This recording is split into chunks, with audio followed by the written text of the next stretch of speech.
Assalamualaikum warahmatullahi wabarakatuh. Sebelum kita memulai pelajaran, alangkah baiknya kita berdoa terlebih dahulu agar ilmu yang kita peroleh dapat bermanfaat. Bagaimana kabar kalian hari ini? Jangan lupa untuk terus tetap menjaga kesehatan dengan cara mengikuti protokol kesehatan. Kompetensi dasar 3.3 menganalisis ketergantungan antar ruang dilihat dari konsep ekonomi, produksi, distribusi, konsumsi, harga pasar, dan pengaruhnya terhadap migrasi penduduk, transportasi, lembaga sosial dan ekonomi, pekerjaan, pendidikan, dan kesejahteraan masyarakat. Adapun tujuan pembelajaran yang pertama, peserta didik mampu menjelaskan masyarakat ekonomi ASEAN atau MEA. Yang kedua, peserta didik mampu menjelaskan AFTA ASEAN Free Trade Area.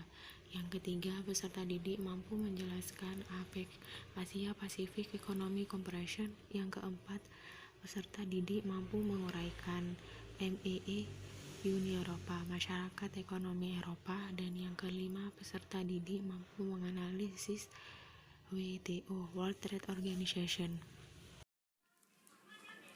Baik, di sini Bu akan menjelaskan materi tentang pasar bebas.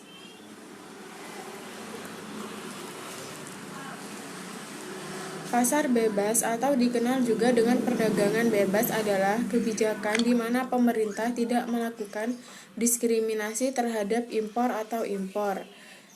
Perdagangan bebas dapat dicontohkan dengan Uni Eropa, MEA, dan sebagainya. Kebijakan perdagangan bebas umumnya mempromosikan hal-hal berikut. Yang pertama, perdagangan barang tanpa pajak termasuk tarif atau hambatan perdagangan lainnya. Yang kedua, perdagangan jasa tanpa pajak atau hambatan perdagangan lainnya. Yang ketiga, akses ke pasar yang tidak diatur. Yang keempat, akses informasi pasar yang tidak diatur. Dan yang kelima, perdagangan jasa tanpa pajak atau hambatan perdagangan lainnya. Banyaknya organisasi dalam kaitannya dengan perdagangan atau pasar bebas ini diantaranya yaitu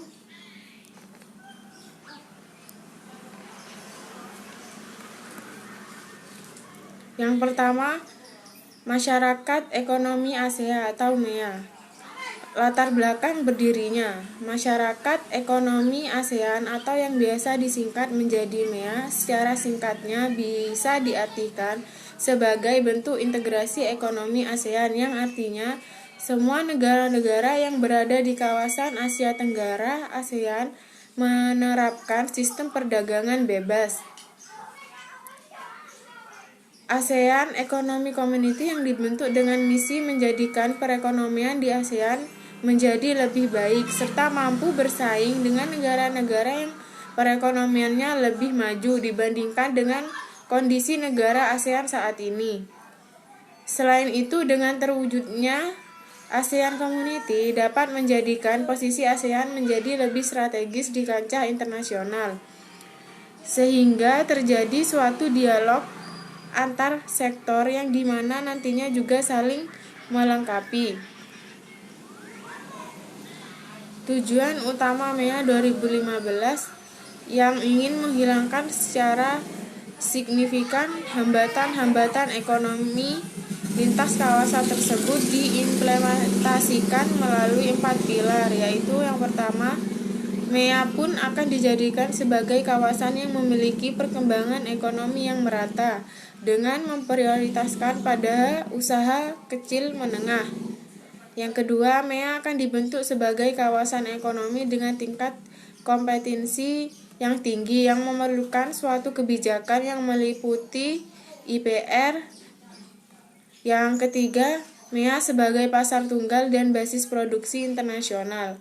Yang keempat, MEA akan diintegrasikan secara penuh terhadap perekonomian global dengan membangun sebuah sistem untuk meningkatkan koordinasi terhadap negara-negara anggota. Untuk yang kedua yaitu AFTA ASEAN Free Trade Area. Latar belakangnya merupakan wujud dari kesepakatan dari negara-negara ASEAN untuk membentuk suatu kawasan bebas perdagangan dalam rangka meningkatkan daya saing ekonomi kawasan regional ASEAN dengan menjadikan ASEAN sebagai basis produksi dunia serta menciptakan pasar regional bagi 500 juta penduduk. AFTA dibentuk pada waktu konferensi tingkat tinggi KTT ASEAN keempat di Singapura pada tahun 1992. Awalnya AFTA ditargetkan ASEAN merupakan wujud dari kesepakatan dari negara-negara ASEAN untuk membentuk suatu kawasan bebas perdagangan dalam rangka meningkatkan daya saing ekonomi kawasan regional ASEAN dengan menjadikan ASEAN sebagai basis produksi dunia akan dicapai dalam waktu 15 tahun, yaitu pada tahun 1993 sampai 2008. Kemudian dipercepat menjadi tahun 2003 dan terakhir dipercepat lagi menjadi tahun 2002. Skema dalam ASEAN AFTA ini merupakan suatu skema untuk satu, yaitu mewujudkan AFTA melalui penurunan tarif hingga menjadi 0,5%, penghapusan pembatasan kualitatif dan hambatan-hambatan non-tarif lainnya.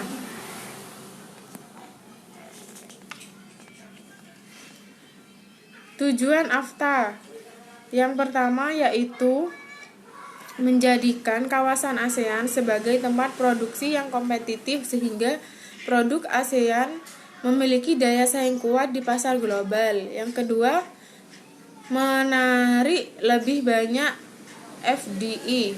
Yang ketiga, meningkatkan perdagangan antar negara anggota ASEAN. Yang ketiga yaitu Asia Pacific Economic Cooperation atau APEC. Perubahan di Uni Soviet dan Eropa Timur merupakan salah satu latar belakang terjadinya APEC. Runtuhnya Uni Soviet dengan sistem ekonomi komunis yang tertutup secara bertahap diikuti oleh negara Eropa Timur yang berubah menjadi sistem ekonomi liberal dan bebas. Kemudian muncullah kesadaran bahwa pada dasarnya setiap negara saling membutuhkan. Pada saat itu sedang berlangsung perundingan di Uruguay yang melatar belakangi terjadinya WTO. Karena kekhawatiran gagalnya perundingan tersebut, kemudian terbentuklah APEC. Organisasi APEC ini diperkasai oleh Perdana Menteri Australia Bob Hawke ketika berpidato di Seoul tahun 1989.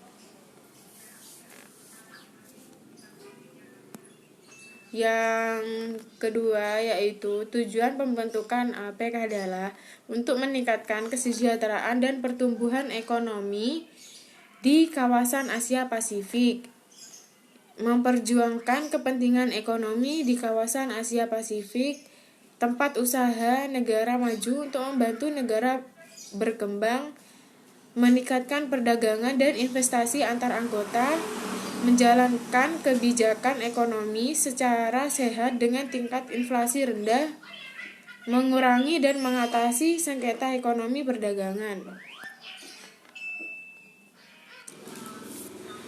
Materi yang keempat yaitu Uni Eropa, Masyarakat Ekonomi Eropa atau MEE. Latar belakang berdirinya yaitu Masyarakat Ekonomi Eropa atau Uni Eropa. Sejak berakhirnya Perang Dunia II, Eropa mengalami kemiskinan dan perpecahan. Usaha untuk mempersatukan Eropa sudah dilakukan, namun keberhasilannya bergantung pada dua negara besar, yaitu Prancis dan Jerman Barat. Pada tahun 1950, Menteri Luar Negeri Prancis berkeinginan menyatukan produksi baja dan batu bara Prancis dan Jerman dalam wadah kerjasama yang terbuka untuk negara-negara Eropa lainnya, sekaligus mengurangi kemungkinan terjadinya perang. Keinginan itu terwujud dengan ditandatanginya perjanjian pendirian pasaran bersama batu bara dan baja Eropa oleh 6 negara. Keenam negara tersebut selanjutnya disebut The Six States. Keberhasilan ECSC mendorong negara-negara The Six States membentuk pasar bersama yang mencakup sektor ekonomi.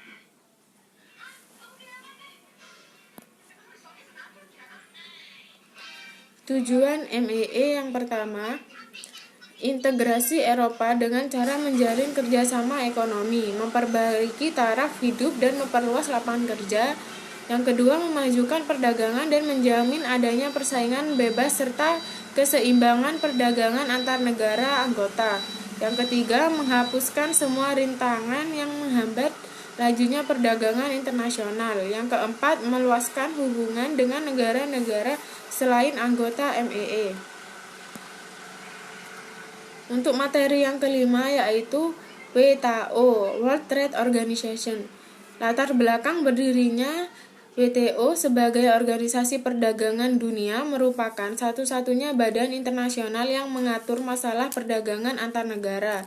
Organisasi ini dibentuk pada tanggal 1 Januari 1995 untuk menggantikan GATT. WTO terbentuk setelah dilakukannya perundingan putaran Uruguay atau Uruguay Round pada tahun 1986 sampai 1994. Putaran tersebut mencakup semua bidang perdagangan.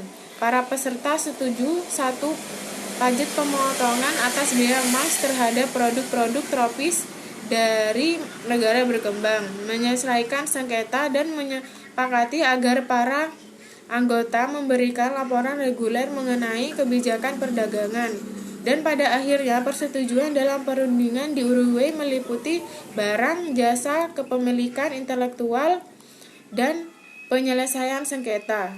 Anggota dari WTO saat ini lebih dari 150 negara dengan 117 negara diantaranya adalah negara berkembang.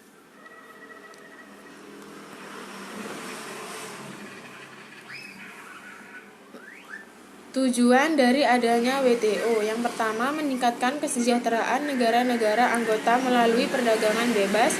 Yang kedua, membantu produsen barang dan jasa serta eksportir dan importir dalam kegiatan perdagangan. Yang ketiga, mendorong lebih terbentuknya perdagangan dunia. Yang keempat, menciptakan rangkaian aturan dan prinsip guna mengatur perdagangan internasional. Yang kelima, menyusun kewajiban anggotanya untuk menjamin berjalannya sistem internasional non-diskriminasi. Yang keenam, menyediakan forum untuk membicarakan isu-isu perdagangan internasional. Dan yang ketujuh, menyediakan mekanisme penyelesaian perdagangan internasional. Sekian pembelajaran dari Ibu kali ini, semoga bermanfaat. Terima kasih. Wassalamualaikum warahmatullahi wabarakatuh.